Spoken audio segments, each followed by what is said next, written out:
Hello, friends, and welcome to the PrepWell podcast. I'm your host, Phil Black. And if you have an 8th, 9th, or 10th grader with big aspirations, like the Ivy League, or military service academies like West Point, ROTC, or athletic scholarships, boom, you've come to the right place. My specialty, my superpower, if you will, is preparing families for these competitive programs. I'll teach you what your child should do, when they should do it, and how you can help. So stick around and prepare to out-prepare. Hello, friends, and welcome back to the PrepWell podcast. In today's episode, I will try to break down, as clearly as I can, why college admissions has become so challenging and what you can do about it. This information will be especially relevant for students in 10th and 11th grade, but also very important for parents of 7th, 8th, and 9th graders, because it gives them a look at what's awaiting for them on the horizon. So first off, what do I mean by a challenging college admissions environment? Well, historically, college admissions, applications, essay writing, list building, they've always been challenging, and they will always remain challenging for obvious reasons. But these days, the challenge has reached new heights. It has gone to another level because students really have no idea where they'll get accepted anymore. And for someone who is not in the business, the process appears to be a complete black hole. And admissions decisions are becoming so unpredictable, so seemingly random at times, that it's hard to know where to apply, what to expect, and how to handle the outcomes. And all of this is very unsettling. Now, if you remember back in the day, say 5 years ago, 10 years ago, certainly beyond 10 years ago, students, guidance counselors, advisors like me would have a pretty good feel about a student's chances of getting into college X or college Y or college Z. It wasn't a perfect science, of course, but we had some level of confidence based on historical data of how things would shake out. This is no longer the case. As they often say on Wall Street, past performance is no indicator of future performance. So let me break down why this is happening now and try to offer some ways to compensate and better prepare yourself for this new world. Why are admissions decisions so unpredictable these days? Well, there are many reasons. Let me offer 5 of them. Reason number 1, the number of applications submitted is skyrocketing. And obviously, as applications go up, the chances of you getting in go down. That's just the math equation. Now, there are several sub-reasons as to why applications are going up so much, and I'll go through a couple of those. Reason number 1, technology. The online, quote-unquote, common application makes it very easy for students to apply to a lot of colleges all at once with very little additional effort. They have to write an additional essay or two, check off a few extra boxes, pay the application fee, and boom, voila, they can apply to 15 or 20 colleges without batting an eye. Back in the day, when each college required its own application and separate essays and separate letters of recommendation forms, we and students thought long and hard about how many schools to apply to because the process was so labor-intensive. Not so anymore. The second reason, the test optional movement. By now, most of you know that most colleges have adopted a quote-unquote test optional policy, which means students do not have to submit an SAT or an ACT score, and that theoretically, not submitting an SAT or an ACT score will have zero impact on your chances of getting admitted. Now, though I don't believe this is true, it still has emboldened tens of thousands of students to apply to schools that they normally wouldn't apply to based on historical SAT scores. They apply anyway. They figure, hey, without an SAT score, I look pretty much like everybody else. I have great grades, I've joined a few clubs, I play a varsity sport, I play an instrument, maybe I'll get lucky. And so applications go through the roof. Reason number 3, free and simplified applications. There are increasing opportunities to have your application fee waived based on financial hardship, which encourages more students to apply who otherwise would hold back due to cost. And there are a growing number of simplified applications available where students can apply to college in just a few clicks, literally on their phone. All the blanks are filled in, they just have to hit apply. Reason number 4, college marketing efforts. Colleges are getting a lot more savvy, especially technologically, when it comes to marketing. They are using slick social media campaigns and other very targeted advertising efforts to reach a much broader base of students. The more students they reach with these highly customizable messages, the more success they have in driving up applications. Reason number 5, uncertainty about who's getting in. This uncertainty is what kicks off a vicious cycle. And it goes like this. As it becomes more and more unpredictable as to who gets in where, it sets off a feeding frenzy. Since there are almost no guarantees anymore, or even good guesses, students resort to applying to 15, 20, 22, 23 schools just to make sure they don't come up completely empty-handed. It used to be that if you applied to 6, 7, or 8 schools, including some match and some safety schools, that you would get into several of them. These days, if you roll the dice like that, you could finish 0 for 8 and have no options.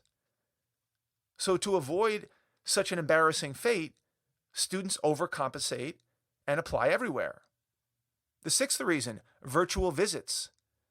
Since the pandemic, most colleges were forced to create these highly engaging and entertaining virtual visits to help students get a feel for the campus without having to be there live in person. This has led to students feeling more comfortable making decisions about where to apply based on a virtual visit as opposed to having to be there in person.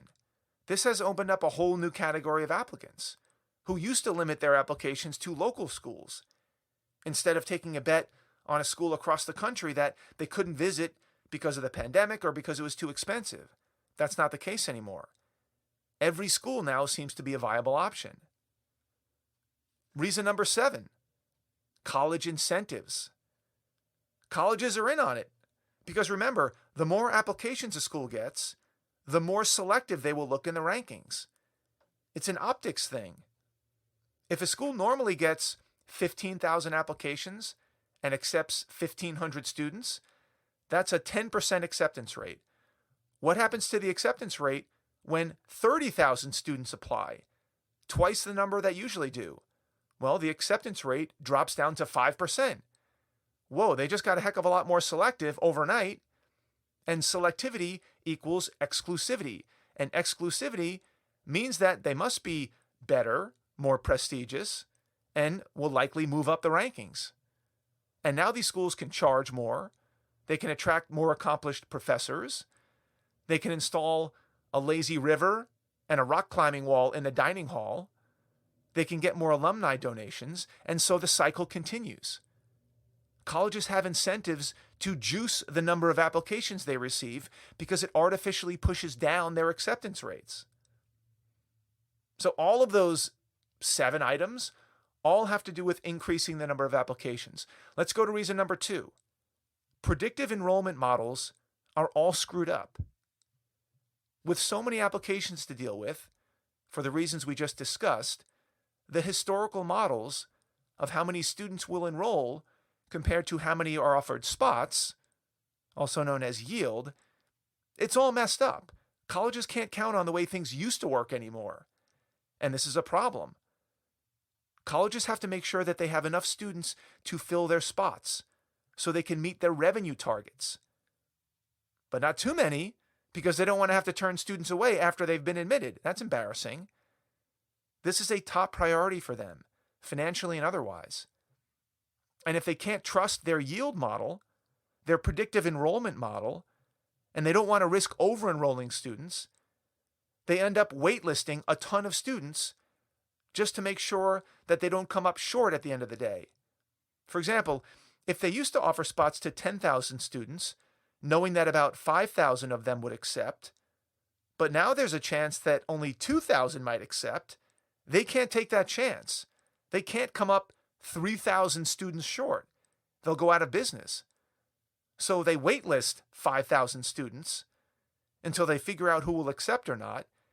And if they didn't get enough students for those seats, they'll start tapping into the wait list until they fill the seats up. This is why the wait lists are up so much. And obviously this creates a lot of headaches for students because many of them are left in limbo. Reason number 3, students are more competitive. It's just the way it is. As colleges get more selective, the most motivated students get even more competitive. They take harder classes, they start businesses, they author books, they launch NFT projects, they spend more time on their essays, they study harder for the SAT. The ratchet goes up and up and up. And part of my job as a college advisor is to let students and family know how competitive it is out there. I talk with a lot of parents who think their child is the be-all and end-all because they have a 4.38764 GPA with a 1510 super scored SAT, and they play varsity volleyball as a sophomore, and they started an environmental justice club. And I don't want to burst their bubble, and I'm sure their child is very accomplished and a fine person, but with 2 million students graduating every year, and that's just in the US, a lot of them are doing incredibly impressive things. And I don't blame the parents for not knowing what's out there because this isn't their business. They don't see what I see. They're focused on their very accomplished child. But like everything else in life, there are levels upon levels upon levels of achievement. And if Harvard only enrolls about 1,200 students per year, that's only 600 or 700 girls and 600 or 700 boys who are accepted. That's not a lot, which means that your son or daughter has to be one of the top 600 or 700 boys, one of the top 600 or 700 girls in the world out of about 40,000 applicants. And those 40,000 applicants are no slouches. And I know this is an extreme case, but I'm trying to make the point that the funnel gets very, very small at the top very fast. And the most motivated students who have this goal in their sights and who start early, as many PrepWellers do, they are tough to outcompete. I deal with this scenario several times a day. In fact, here's an example of a text I received a few days ago from a friend, which I think will illustrate this. It goes like this. Hey, thank you for responding to me so quickly yesterday. Here is some of the background of the family that we talked about. Jessica is a mother of 3. Her oldest got screwed. He was class valedictorian, 1580 on the SAT, plays sports, plays instruments. He's a great kid. But unfortunately, they were naive of the competition in the admissions process, and the school counselor was useless. Her son only applied to top 20 schools, Ivies and schools like Johns Hopkins and Tufts and Carnegie Mellon, and he didn't get into any of them. Literally 0 for 12. I was thinking maybe he should consider a year of prep school or a gap year and then reapply, but I don't know. Thanks for talking to her. This is not uncommon if you're not in the loop on how this stuff works. Had that family done more homework about the process, or been a part of PrepWell Academy, or sought out some advice from an outside counselor, maybe things would have turned out differently. Maybe. I feel bad for this kid and the family because he was doing all the right things, quote unquote, and then kind of got caught up not really knowing what he was getting into. Reason number 4, everyone applies to the same schools. This is a tough one. I know it's hard to get out of the mindset of applying only to brand name schools that are well known and recognizable and that have a, quote, respectable ranking. I get it. It's very understandable, especially when you're spending potentially $80,000 or $90,000 a year for 4 years. That's hard to justify at a college that no one's heard of or that isn't particularly high ranking or well known. Now, whether the education itself is better or worse or the same, it's still a tough pill to swallow. And I don't have an easy answer for this right now. I'll be addressing this issue in more depth in an upcoming episode. The problem I'm highlighting here is that when everybody applies to the same schools, it's harder to get into those schools. And lastly, reason number 5, institutional priorities. These days, the push for DEI, diversity, equity, and inclusion in admissions, has reached a fever pitch, and there are enormous pressures inside these institutions to admit students from very specific backgrounds and demographics in order to conform with the priorities of this movement. Optics are a big deal here, and these institutions have to deliver. This has added to the unpredictability. If your child doesn't fit into one of these institutionally mandated groups, it dims their prospects, making it even more difficult to know how things will shake out. In summary, these are the primary reasons why the college admissions process is in such chaos. Number 1, skyrocketing applications. Number 2, historical yield models no longer working. Number 3, increasingly competitive students. Number 4, all students applying to the same schools. And number 5, the pressure to deliver on institutional priorities. So, what can we do about this? How do you deal with these changes? This topic alone could be a 3-hour episode, but let me leave you with a few things to consider. Number 1, be more competitive, especially if you aspire to go to a top school. I know that might sound harsh, especially if you have a child who already seems like they're firing on all cylinders. But it never hurts to be better in school, in sports, in your extracurriculars. If you have a child who seems willing to push themselves, ratcheting up their level of competitiveness and understanding of what the landscape is like will help them. Number 2, be more realistic. This requires a mindset shift away from thinking that the top 20 schools are the only schools that will get your child where they need to go. If you can start the process with more realistic expectations from the get-go, I'm talking 7th and 8th grade, then hopefully it relieves some of that pressure later on. Number 3, research more. I can tell you from experience, students do not like to research colleges. They just don't. I try my best to guide them and help them figure out what to look for and what traits to focus on. I get online with them and click the buttons with them, but it's very intimidating for teenagers. Students usually revert to schools that they recognize, or where their parents attended, or where their friends are applying. This just exacerbates the problem we talked about earlier when it comes to applying to the same set of schools as everybody else. Number 4, be more selective in where you apply. Instead of applying to 15 to 20 schools with a half-hearted and generic application where there's a lot of cutting and pasting, narrow down the list of schools and go all in on them. The list still needs to be balanced with some reach and some match and some safety schools, but it doesn't have to be 20 plus of them. Prove to the admissions reader that you're not someone who threw the application in like spaghetti against the wall, hoping that something sticks. That you really care about the school for these reasons, ABC. Number 5, don't pin all of your hopes and dreams on one school or one type of school. This is an easy way to be disappointed. Take a wider view on what might be a good fit school. And the truth is, there probably is more than one type of school that would serve you well. The key is to expand that playing field early on. Number 6, think more about what you want out of college. This falls into the same category as researching colleges. Students don't like doing it. These conversations get students nervous because most of them have no idea what they want to do with their lives, or frankly, why they're even going to college. So I get why this is not something they love to talk about. Find somebody like me who will lean into this resistance and push them to really think about what they're doing. Plenty of students have ambitions that don't require them to compete for one of the 600 Harvard spots. This can bring the temperature down quite a bit when they realize that there are other things to think about.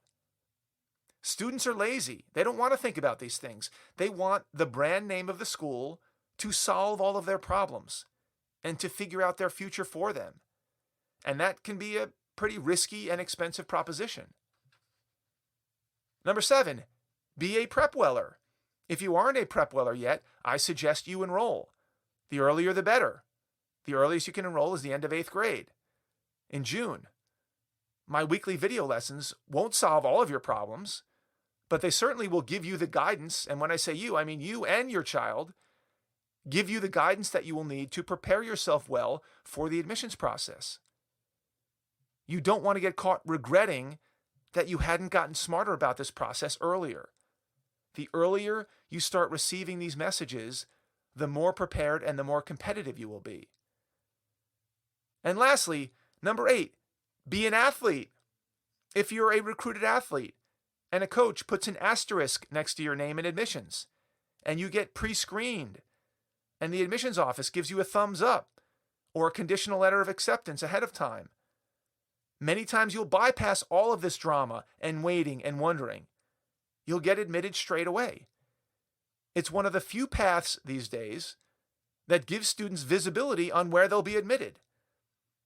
But as I've talked about in many prior episodes, trying to become a recruited athlete is not for the faint of heart. It is a risky proposition, fraught with obstacles. So choose that path wisely and seek out professional help to make sure you close that deal. Well, I hope this episode opened your eyes to some of the changes going on in the college admissions process. And like many things in the world these days, these changes are not gradual anymore. These things are happening overnight, it seems. So I'm glad you're here. I'm glad you're listening and staying informed. And I hope you're a PrepWeller, so you can get this type of advice every single week. And if you want a one-on-one session with me, because you've compiled a bunch of thorny questions that you want answers to, reach out to me and we'll set up a time to chat. That's all I've got for you today, folks. Thank you for tuning in. Thank you for the continued support. If you know a parent with an 8th grader, 9th grader, 10th grader, 11th grader that might find this helpful, please share the episode with them. You can do that by finding that small box with a tiny arrow pointing up. That's the share button. Click that button, text your friends a link to this episode with a little personal note from you recommending that they give it a listen. If you have questions, comments, or an idea for an upcoming episode, please don't hesitate to reach out to me by email, DM me on Instagram, check out our blog, Facebook, connect with me on LinkedIn. I would love to hear from you. Until next week, goodbye, good luck, and never stop preparing.